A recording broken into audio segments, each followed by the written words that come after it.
ناظرین السلام علیکم، میں ہوں نوید الہی، آپ دیکھ رہے ہیں ڈسکلوئر یوٹیوب چینل۔ تقریباً 15 روز پہلے میں نے ایک ویڈیو بنائی تھی ایک 10 سالہ بچی ماریا کے مرڈر کیس کے بارے میں، جو کہ مناوا علاقے میں سوئمنگ پول میں اس کی ہلاکت ہوئی تھی۔ تو اس وقت ایف آئی آر میں اس کے قتل کا پرچہ درج کیا گیا، لیکن اس کے لواحقین نے اس وقت یہ شک کا اظہار کیا کہ بچی کے ساتھ زیادتی ہوئی ہے اور اس کو قتل کیا گیا ہے۔ تو تفصیل اس کی آپ جانتے ہیں کہ کچھ یہ تھی کہ ایک بچہ اور اس کی یہ بہن ماریا جو کہ 10 سالہ تھی، اور ایک اور 5 سالہ بہن جو ہیں، وہ ایک پرائیویٹ سوئمنگ پول مناوا میں وہاں پہ گئے تفریح کے لیے اور سوئمنگ کے لیے۔ تو کچھ دیر کے بعد بچے نے دیکھا کہ اس کی بہن جو ہے ماریا وہ وہاں موجود نہیں۔ اس نے جو مالک ہے سوئمنگ پول کا، علی رضا، اس سے یہ پوچھا کہ بچی نظر نہیں آ رہی، کہاں ہے؟ تو علی رضا نے یہ بیان دیا کہ وہ شاید گھر چلی گئی ہے۔ تو یہ بچہ اپنی چھوٹی بہن کو لے کے گھر چلا گیا، لیکن وہ ماریا گھر پہ موجود نہیں تھی، جس پہ والدین نے تلاش کرنا شروع کیا۔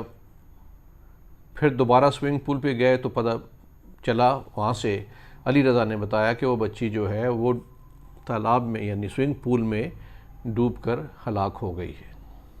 اس پہ انہوں نے لواحقین نے بہت احتجاج کیا، پولیس کو رپورٹ کی، اگلے دن پروٹیسٹ کیا، سڑک پہ آ کے احتجاج کیا اور بعد میں بھی پروٹیسٹ کیا، جس کے بعد پولیس نے اپنا دائرہ کار بڑھایا اور کل یہ معلوم ہو گیا کہ اس بچی کے ساتھ واقعی زیادتی کی گئی۔ پوسٹ مارٹم سے یہ بات ثابت ہو گئی کہ زیادتی ہوئی ہے، لیکن ملزم جو تھا علی رضا، جو مالک تھا سوئمنگ پول کا، اس نے کنفیشن کر لیا کہ میں نے یہ زیادتی کی اور اس کو گلا دبا کر ہلاک کر دیا۔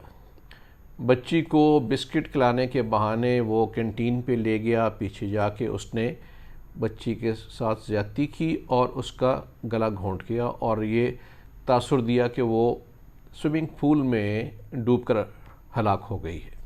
تو سی سی پی او لاہور نے یہ بات بتائی میڈیا کو کہ اس نے علی رضا نے یہ کنفیشن کر لیا ہے، اور انہوں نے یہ بھی بتایا کہ اس کا پولیگراف ٹیسٹ کیا گیا، جس سے جھوٹ سچ کا پتہ چلتا ہے، اور ڈی این اے ٹیسٹ بھی کروا لیے گئے ہیں۔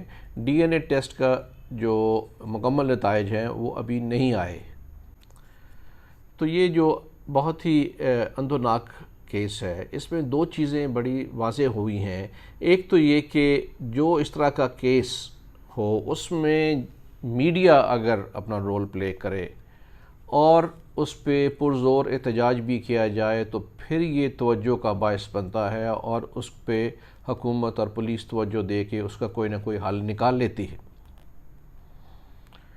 یعنی ایسا کیس ایک قصور میں زینب کا ہوا تھا، جس میں میڈیا ہائپ کریٹ ہوئی اور وہاں پہ اس کو ملزم کو پکڑ لیا گیا اور اس کو سزائے موت بھی ہو گئی۔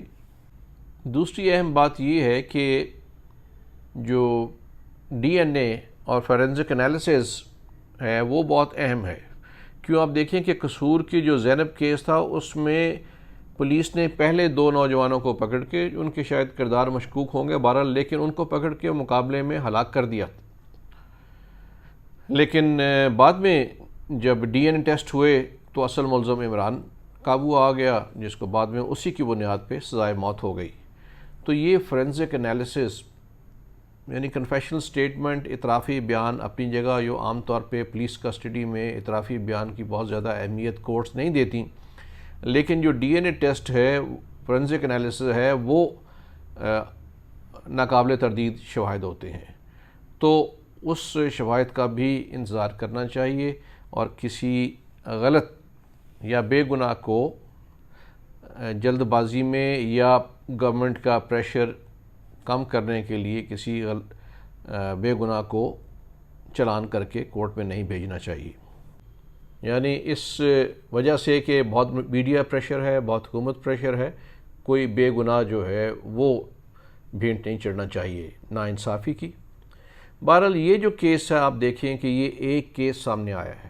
ایسے کیسوں کی یہاں بھرمار ہے۔ میں یہ لفظ اس لیے استعمال کر رہا ہوں بھرمار، جس پہ بہت لوگ چونکیں گے کہ یہ کیا بات کی جا رہی ہے۔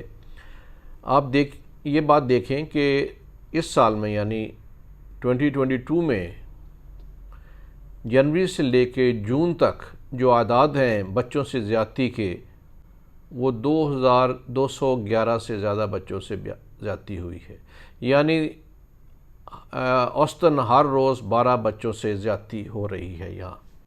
2021 میں پورے سال میں 3852 کیسز ہوئے تھے زیادتی کے، اور جنوری سے جون تک یعنی ان 6 ماہ میں پچھلے سال میں جو تعداد تھی وہ 1896 تھی، یعنی اس دفعہ اس سال میں پچھلے سال کے مقابلے میں بچوں سے زیادتی کے کیسز میں 17% یعنی 17% اضافہ ہوا ہے۔ اور یہ بھی بہت ہی ایک الارمنگ چیز ہے، اگرچہ میں نے پچھلی ویڈیو میں یہ بتایا کہ ریسرچ یہ کہتی ہے کہ بچوں سے جو زیادتی ہو رہی ہے اس میں بہت بڑی تعداد 70-80%، 70-80% جو ہے وہ جاننے والے ہوتے ہیں یا رشتہ دار ہوتے ہیں۔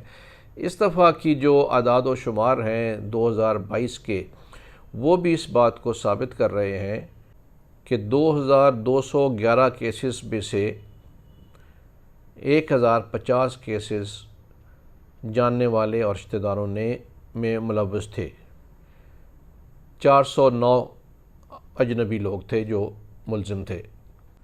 تو یہ اعداد و شمار بتانے کا مقصد یہ ہے کہ یہ اتنی بڑی تعداد میں یہ ہو رہا ہے، اس پہ بہت توجہ کی ضرورت ہے۔ اور صرف یہ نہیں کہ جو چائلڈ ابیوز یا زیادتی ہو رہی ہے اور نگلیکٹ، جو بچوں کے ساتھ گھر میں کئی جگہوں پہ، بہت نہیں لیکن بہت جگہوں پہ گھر میں جو مار پیٹ اور تشدد کی جاتی ہے وہ تو شاید رپورٹ ہی بہت کم ہوتے ہیں۔ ایسا ہی ایک کیس ابھی اسلام آباد میں پرسوں ہوا F11-1 میں، جس میں باسط علی نامی چھوٹا بچہ، جس کو اس کی والدہ نے اتنا شدید تشدد کیا، جس کی میں تصویریں جو سوشل میڈیا پہ بھی آئیں وہ میں آپ کے ساتھ شیئر کر رہا ہوں کہ وہ ہولناک ایک ہے۔ آپ دیکھیے کہ صورتحال ہے، اس بری طرح تشدد کیا گیا اس کے اوپر۔ شاید وہ بچہ آٹزم کا شکار ہے، کیونکہ اس کی والدہ نے کہا جائیں جو کرنا میرا کر لیں، اس کا دماغ ہی نہیں ہے۔ تو جو بھی وجہ تھی، تشدد تو کسی صورت بھی نہیں بنتا کہ بچے پہ تشدد اس طرح کا کیا جائے۔ اور میرا خیال ہے کہ یہ اس کے اوپر حکومت کو، پولیس کو اور چائلڈ پروٹیکشن بیورو کو نوٹس لینا چاہیے اور اس کا کچھ سدباب کرنا چاہیے۔ تو میں یہ کہوں گا کہ بچے اگر گھر پہ بھی محفوظ نہیں تو کہاں پہ محفوظ ہیں؟ تو یہ بچوں سے زیادتی، ان کے قتل سے لے کے یہ تشدد اور مار پیٹ تک ایک ایسی صورتحال ہے جو ہمارے سب کے لیے لمحہ فکریہ ہے، والدین کے لیے، اساتذہ کے لیے، چائلڈ پروٹیکشن بیورو کے لیے، NGOs کے لیے اور ہم سب کے لیے۔